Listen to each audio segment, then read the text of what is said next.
जोगजन्म सिद्धपुरुष सिद्धेश्वर परिडांक झंकड़ स्थित तेंतुलीपदा ग्राम जन्म नहीं झंकड़ेश्वरी मां शारला निर्देश रचना करथिले कालजयी ग्रंथ ओडिया महाभारत।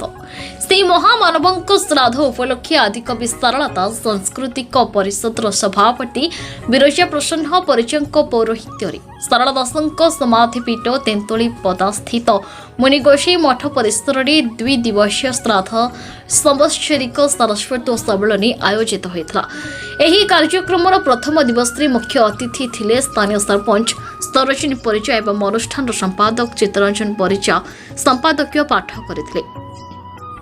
तापर जगतसिंहपुर जिलार विभिन्न विद्यालय छात्र छात्री मानक द्वारा महाभारत कथावस्तु तथा शारला दासଙ୍କ जीवनी साधना साहित्य संस्कृति विषय रे वक्तृता नृत्य और संगीत प्रतियोगिता करा जायतला। एही प्रतियोगिता रे कृतकार्य छात्र छात्री मानक ट्रॉफी प्रदान करा जायतला एवं उपस्थित अतिथि मानक द्वारा सम्मानित और संबर्धित होइतले।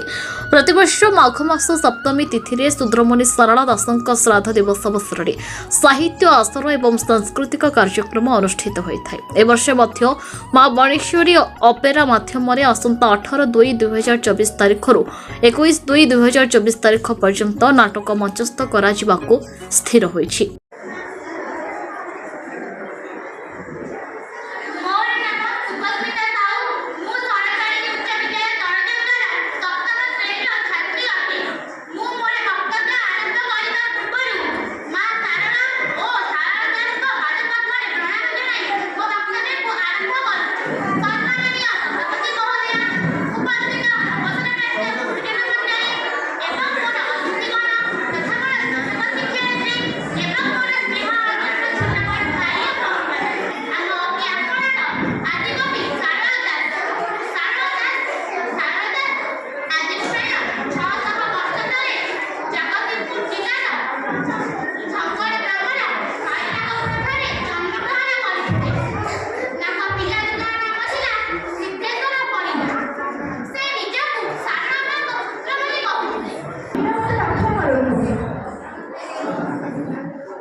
ଜଗତସିଂହପୁରରୁ ଶରତ କୁମାର ଦାସଙ୍କ ରିପୋର୍ଟ ନ୍ୟୁଜ୍ ଉପାନ୍ତ ଖବର।